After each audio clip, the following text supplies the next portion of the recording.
Hey everyone. So this is the second video in the series of the state of crypto in India. Yeah, the current Indian cryptocurrency scenario, part 2, the year-end review. If you want to look at the first video that I did in April this year, you can have a look at it here, but just go and look at it first and then come back to this one, so it will make sense, right? Because I'll cover some certain things which I covered in there, and then of course there are new things. So you can go and watch that video here and then come back and watch this one. Okay, so this particular video is divided into 4 different categories. I will look at things which have not changed over the last 8 months, which are still the same, which were in April and which are still the same in December, 31st of December, last day of the year. They're still the same, nothing has changed. Then there are things which have changed and they are positive. And there are other things which I will cover in the video as we go ahead in the video. But stay tuned, this is going to be a wonderful video. Lots of information, lots of things that you should know about the Indian cryptocurrency scenario. And let's get started. So the very first things, the list of things that have not changed. You can find the list here, it's a very short list. But yeah, things that have not changed from April this year. The crypto industry, or the whole ecosystem, it is still unregulated, but it's not illegal. That was the same stage or same state of affairs in April this year. So in 8 months, the industry is still not regulated. We all know what happened with the bill. I mean, I've covered them in a lot of my videos. You can check my channel and find the other videos where I've covered information about the crypto bill. So the bill never got presented or passed in the parliament. It is delayed hopefully till next parliamentary session, which is in April 2022. But the industry still stands unregulated, but it's not illegal. The second thing that has not changed is the pandemic caused a surge in online investing and a lot of online activities, even in crypto market, and the numbers kept on swelling. So the crypto numbers, the investors, the holders, long-term holders, everyone have been growing. Every kind of people that you can imagine, whether they are from tier 2 or tier 3 cities, whether they are people over the age of 50, whether they are women investors, whether they're long-term holders, short-term holders, traders, every kind of people that you could imagine in the crypto ecosystem have grown. The numbers have grown exponentially for all the players. Very few crypto exchanges that we have in India, but that has remained the same. Now, what has changed? And these are the positive changes. What has changed in the last 8 months? So in this year, in 2021, the positive changes that have made the ecosystem better are here. Let's go through all of them one by one. The big investments that happened in crypto exchanges, crypto companies, CoinDCX and Coinswitch Kuber both became unicorns. India has 2 crypto unicorns already now, both this year. Coinswitch Kuber even became the first ever Indian company in any sector to get funding from Andreessen Horowitz. So that's a big deal. I mean, it's a very big VC company, and getting funding from them is a very big deal. So, we have massive fundings in crypto exchanges, in other, blockchain company like even Polygon. So all of that, a lot of faith and a lot of support has been coming in from different parts of the world. Major VC funding happening in the ecosystem, Indian ecosystem. That's a positive change. The banks are no longer blocking transactions. Like I've not heard anyone complaining about, oh, my transaction didn't go through, blah, blah. Lately, it was a thing in April, but it has changed. And, even Kotak Bank went to an extent to open a special account with WazirX to facilitate the transactions, crypto transactions. So that's been a massive positive change. There have been a lot of ads, crypto ads on every possible platform, from TV, radio, news channels, social media, everywhere, every possible avenue. Even on channels, news channels which cover financial information like stock market and stuff, you have special co-branded, they are sponsors of a lot of shows, from entertainment shows to whatnot, but they are massively targeting this investment channels and business channels which cover business news, and they have shows which are sponsored by, so CoinDCX sponsored, WazirX sponsored, blah blah blah, sponsors of investment shows on news channels. So all of that happened, but there have been issues with the ads. The TV ads have almost stopped because they're not enough disclosures, and they made a mockery of the disclosures because they went like really fast. Like just like mutual fund used to be, like crypto investment, like as if you don't even want the people to understand or so it's just a formality that they were doing it, but they were a mockery of providing disclosures that it's a risk, whatever the investments are risky. So the TV ads have stopped. Literally, you don't see any TV ads, but they're still sponsoring shows. So yeah, the crypto bill that was proposed and almost got presented in the winter session got delayed. So the next parliamentary session, which will be in April 2022, is when it is expected to be presented and hopefully passed. I mean, because in India, bills are passed. There's literally no opposition. Even if the opposition does something, who cares? If the bills are passed, that's it. So if the ruling party, the ruling government decides that this is the bill they want to pass, it will be passed. So whenever that happens, it will be passed. Right.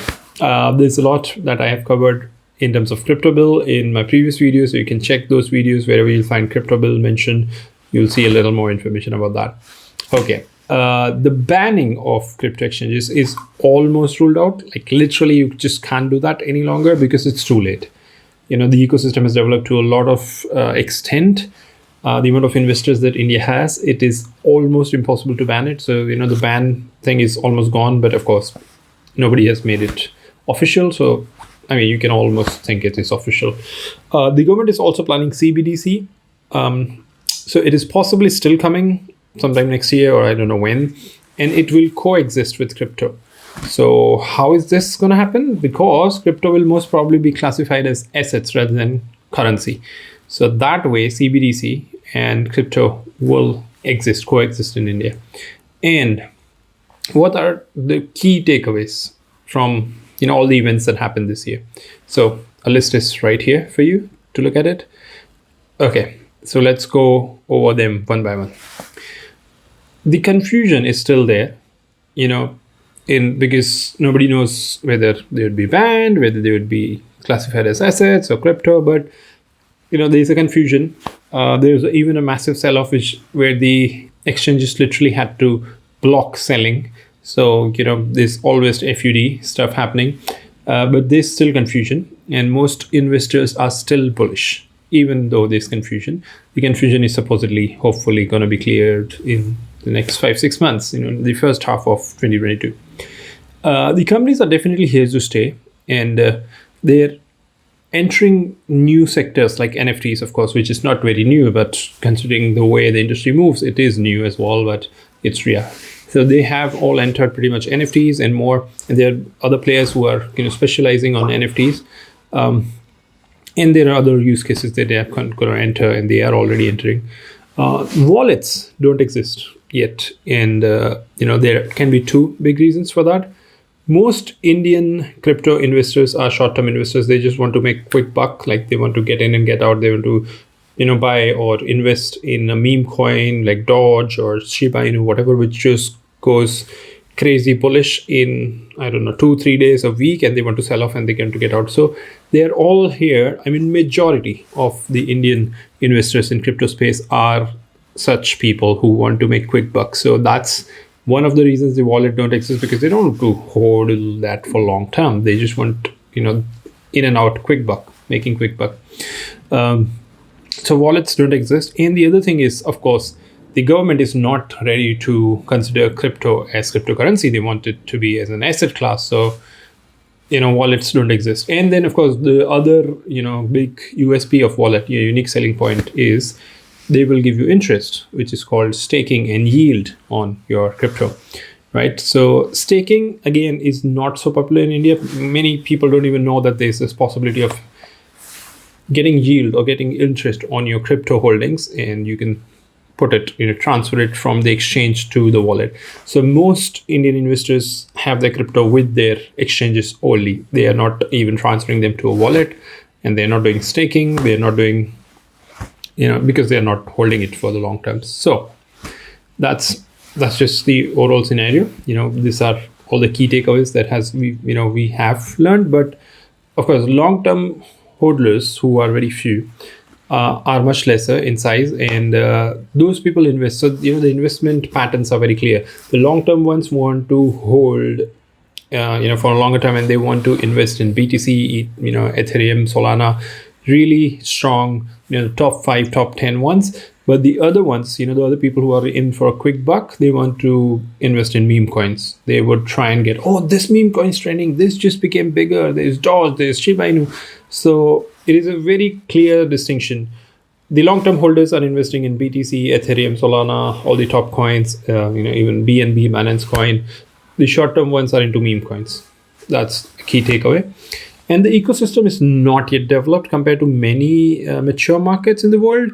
Like, we don't have any debit cards, credit cards, like nothing. Crypto and cards are not yet, like, you have special cards by Gemini, by Coinbase, by Binance, where they issue a card, which is like a debit card where it holds your fiat and crypto, and you can just spend your crypto with swiping that card, debit or credit card. You even have credit cards linked with, cashback in crypto. So you spend your fiat and you get cashback or rewards in crypto. Nothing of that sort. I mean, we are nowhere close to all the developed markets in the world. No credit debit cards, not even any kind of government support. Switzerland, US, especially Miami, I've covered all of that. A lot of governments around the world are also helping ecosystem. They are helping by allowing people to pay taxes in crypto, allowing people, so the governments in these countries are somehow helping the crypto, crypto going mainstream, with all these other, somehow directly or indirectly promoting them, that you can pay government dues with that or whatever. Indian government is doing nothing of that sort. So yes, the ecosystem is nowhere developed to all the other, major developed countries where they are more open to accepting crypto. Most global players are not yet present in, of course, the major exchanges in India are less than 10. Like, they're literally, you can count on your fingertips, CoinDCX, WazirX, Coinswitch Kuber, ZepPay. Like, you can literally count on your fingers. So they're less than 10. The landscape is not yet evolved. Like, if we have more players, if we have global players and, who are around the world, we'll have better fee structure on crypto, selling and buying. We'll have lesser gas fees, all of that. But right now, nothing of that sort. Like, we are literally at the inception of it. Like, we've done nothing compared to a lot of other countries. We are really, really far behind in terms of crypto, the whole overall ecosystem developing. Very few players who are using blockchain technology or creating dApps like Polygon, who are like really, again, Polygon is big because they've got investment. They are very well known, but we don't have many more companies as big as Polygon. Maybe there are some companies who are doing dApps and other stuff, but you don't know them. I mean, you don't hear them in. So yeah, Polygon is the only biggest name in terms of dApps, blockchain technology company, and almost nil players who are, doing GameFi, gamification of, decentralized finance. So no one's doing GameFi. Again, if they are, I'm not aware. They're not as big, possibly, but there are a lot of companies around the world who are doing their own coins related to game. You play certain games online and you get those coins, and of course that also. Nothing of that sort. No innovative use cases that I can think of in India with their own coin related to their services or products. So yeah, the industry right now is at a very nascent stage. That's the overall scenario. Now, yeah, we have covered so far in the video. And if you've just come to the channel, if you're not subscribed to the channel, it would be wonderful to have a subscription. It would be wonderful if you can share this video. I do all of this, for you guys, and it would be awesome if you can share some love as well. So yeah, so far we've covered what has not changed in this year, the positive changes so far in this year, and the key takeaways, what we have taken, what has been with overall all the events, what we have taken away from this. Now let's look at the expectations that we have from 2022, what we can expect and what should happen ideally to make sure that India becomes the hub of crypto and blockchain industry. So the banks, of course, should cooperate with crypto exchanges instead of blocking their transactions. I mean, that would be wonderful to start off. And that would just enable more people to get into the crypto space easily. And yeah, it just makes the whole process easier. More players in the ecosystem so that we have competition, which leads to better services, better fees, reduced gas prices, all of this, the barriers to entry for people mostly. I mean, because they want to get into it, but they want lesser fees. Right now, the fees are exorbitant, like really, they're crazy. I mean, I've been hearing that they are just much higher than the rest of the world pays for it. Okay. And of course, boost to the overall ecosystem and industry so that we have more innovations like GameFi and cards linked to crypto. This could be definitely the government regulation changing, the industry getting regulated, positive regulations coming into effect very soon. So we have then, clarity, and people come in and they know what they can do, what they cannot do, what is a long term for them. This is, if they start something, they know that this would go long term. Suddenly it wouldn't be blocked. So clarity from the government would help the ecosystem to get better. It would give them a boost.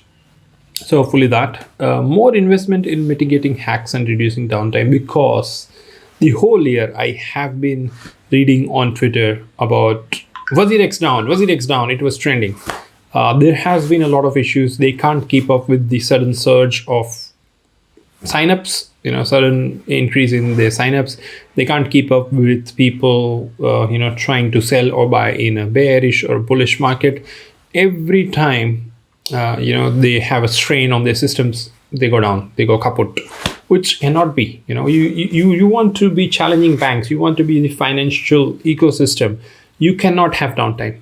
You cannot, let people not sell or buy when they want to, when there's a bearish or bullish market.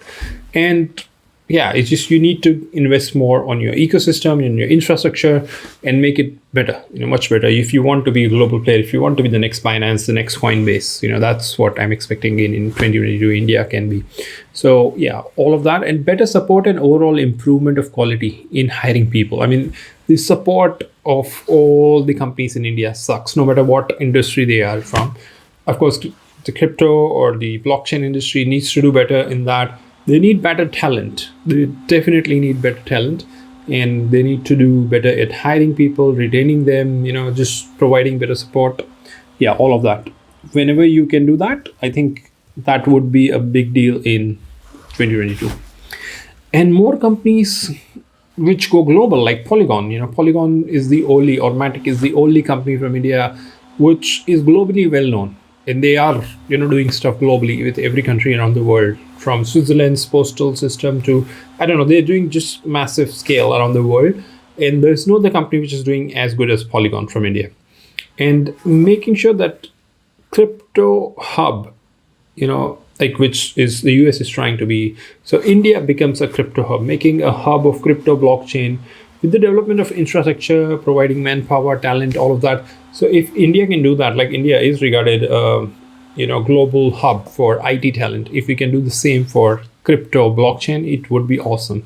It would give us a lot of employment opportunities. It would make sure that we are regarded as, we are ahead in at least something. Like, we were a late starter in IT, but of course we have established ourselves. We, our global outsourcing hub. We have TCS, Infosys, whatever the biggest companies of the world in India doing work for global companies.